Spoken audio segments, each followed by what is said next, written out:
We were in an ice storm. That's where I left off in part two.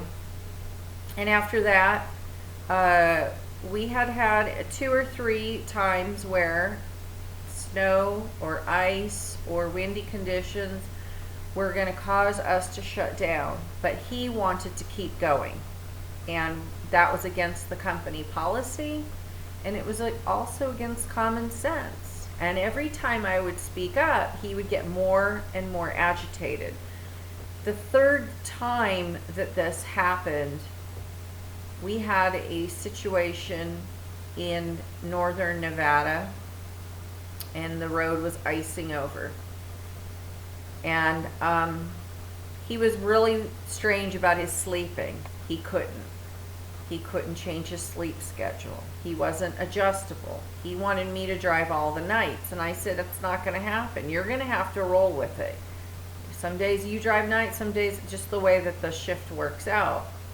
But it was messing with him a lot. Then he said he had some vision problems that he didn't declare to me in the beginning. All of these were adding to his frustration. That I wasn't playing along with the rules that he had made up in his mind that he was going to get me to do. He didn't want to tell me before I agreed to get on the truck. He only wanted to tell me after we were really far away from me to say, I'm not going to get on the truck with you. So this third incident where I had to stand up for myself and say, we're not rolling in these weather conditions.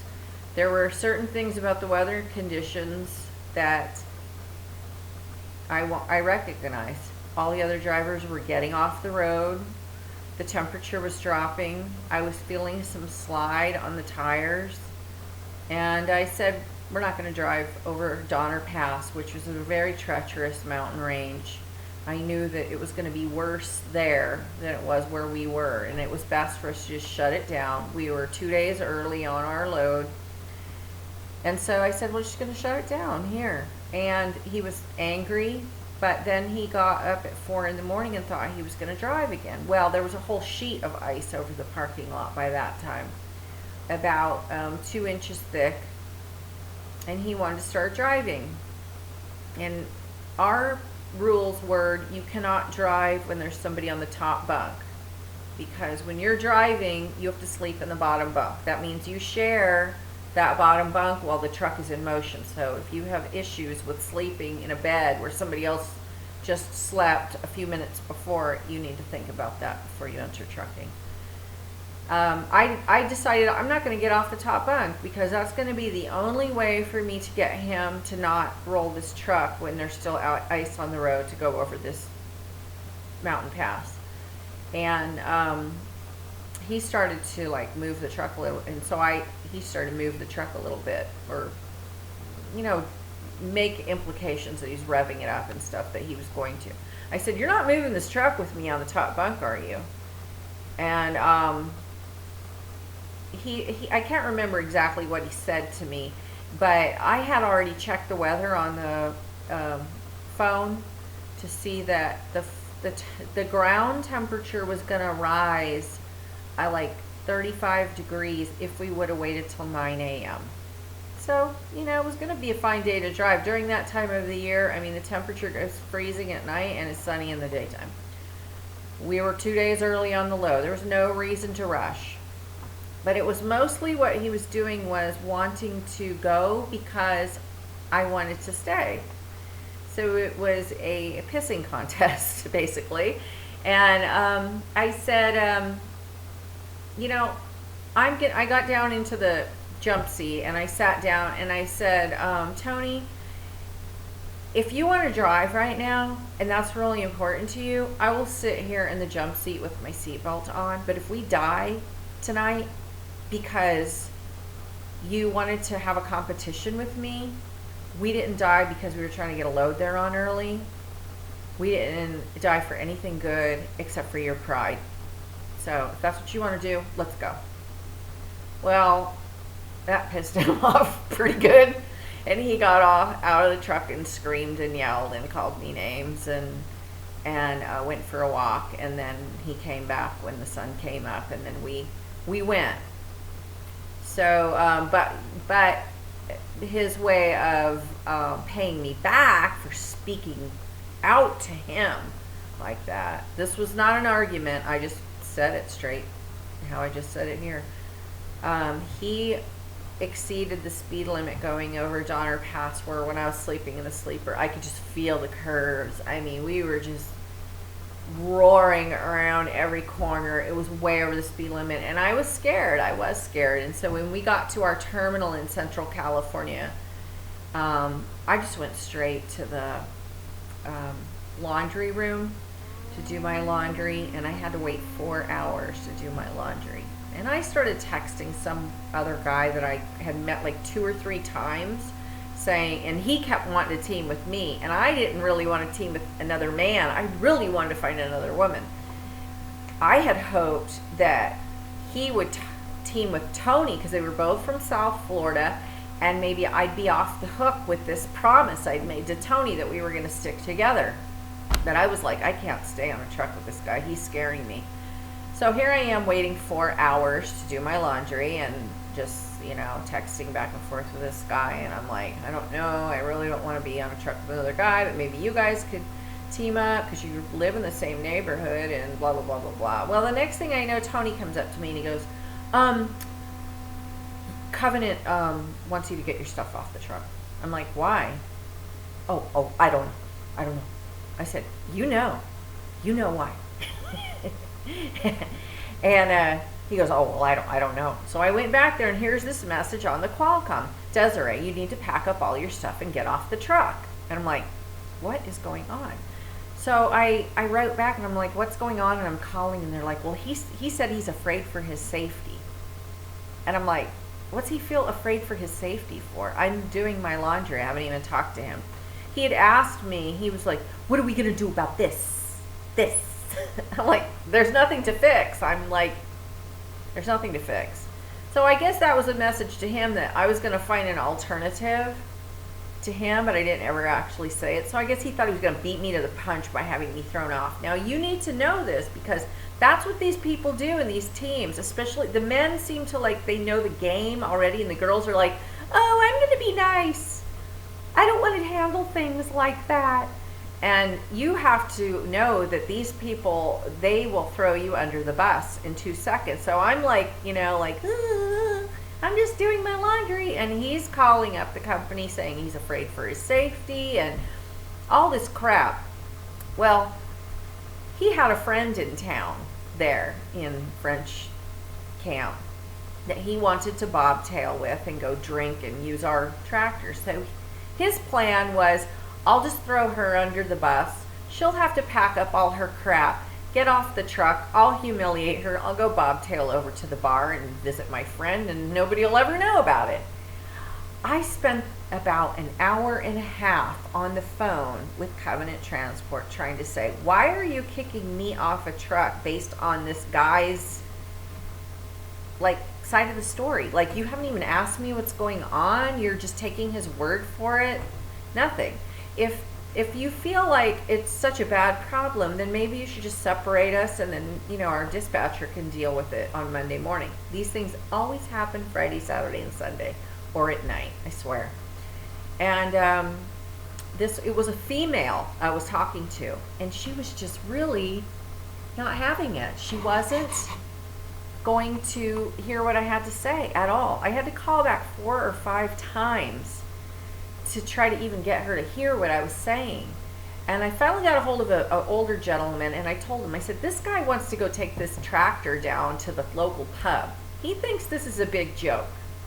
So please explain to this female supervisor what is going on. There's no reason. I said, are you firing me? Are you No, we're not firing me. So you're just humiliating me. You're just wanting me to get all my stuff. And at this point, I had equipped the truck with everything for me and Tony because we thought we'd be on there for 6 months together. I bought the TV, I bought us the CB, I bought the carpet for the floor. So it was going to be a big production for me to move off the truck in 10 minutes. And while he had like a little gym bag with 2 outfits and a bar of soap.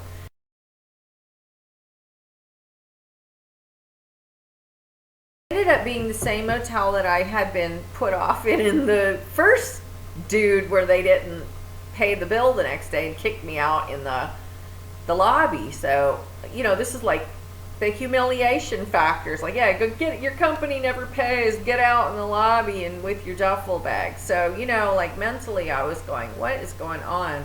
I'm going to get stranded again.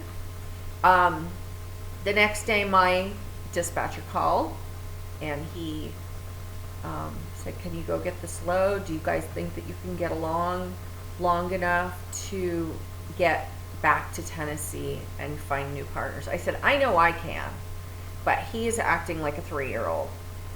He said, please don't talk to him. I'll just have him come back. Please, I'll get you a load from Campbell's Soup. Just get to Southern California and we'll get you back, and you guys can switch team partners. And I said, well, I think I already have somebody that I can team with. Well, this is when it starts getting really complicated.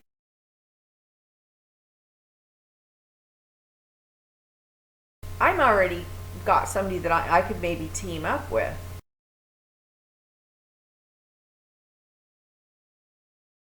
When Tony came back to get the load from the motel, he smelled like alcohol. He looked like John Belushi in Animal House. His hair, cigarette, he reeked of alcohol. I had no idea at the time that I could have had him get a breathalyzer test, because I didn't know. They don't tell you all of this stuff.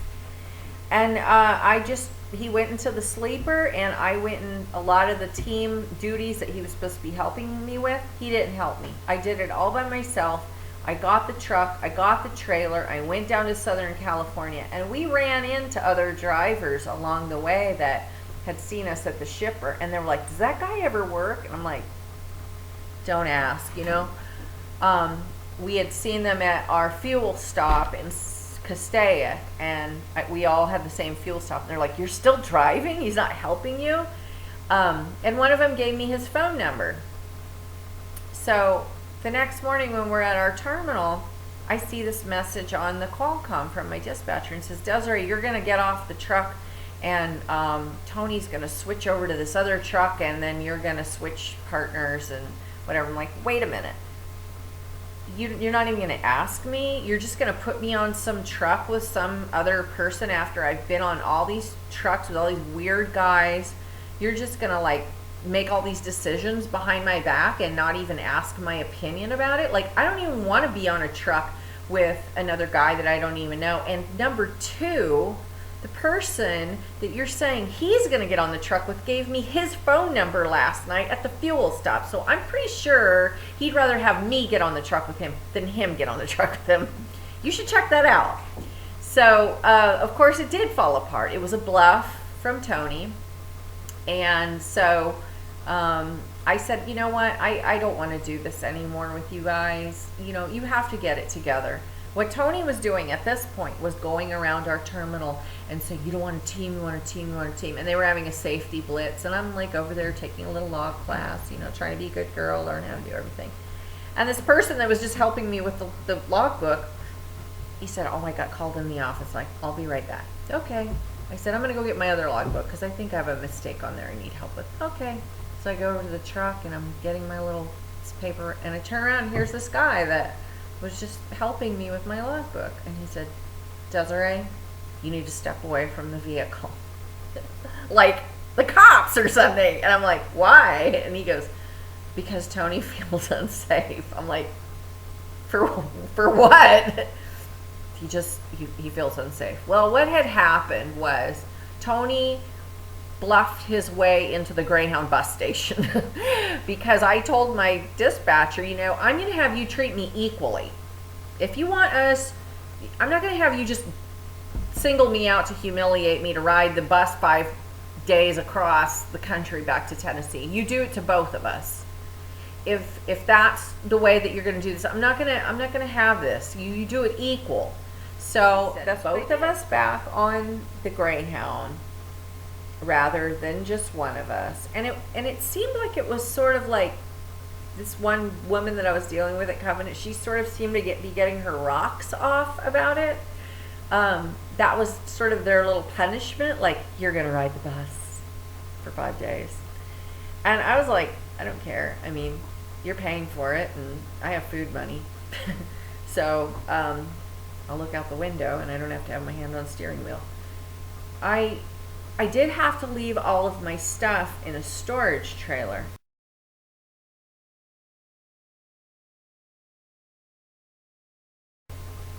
I have to tell you that when I cleaned that truck out, after everything we've been through together, and it was our first truck after we had tested up into, the next phase, and all the stuff we've been through and had it all, I was emotional. And he had already left for the Greyhound station. I actually took a bus the next morning and met a really nice person that sort of helped me get through some of the rough patches. And I remember tears rolling down my eyes when I gave that truck to the new students, and I cleaned it up really good for them and everything. And I'm like, I can't believe that I'm crying because I'm having to let go of this truck. It went 73 miles an hour. It wasn't governed at 65. I was emotionally attached to the truck. So, that was the end of that. And that was the beginning of the next ride back to Chattanooga, this time on the bus. And I was coming back to get on a truck with somebody that was worse, that the company knew was worse, and they didn't bother to warn me.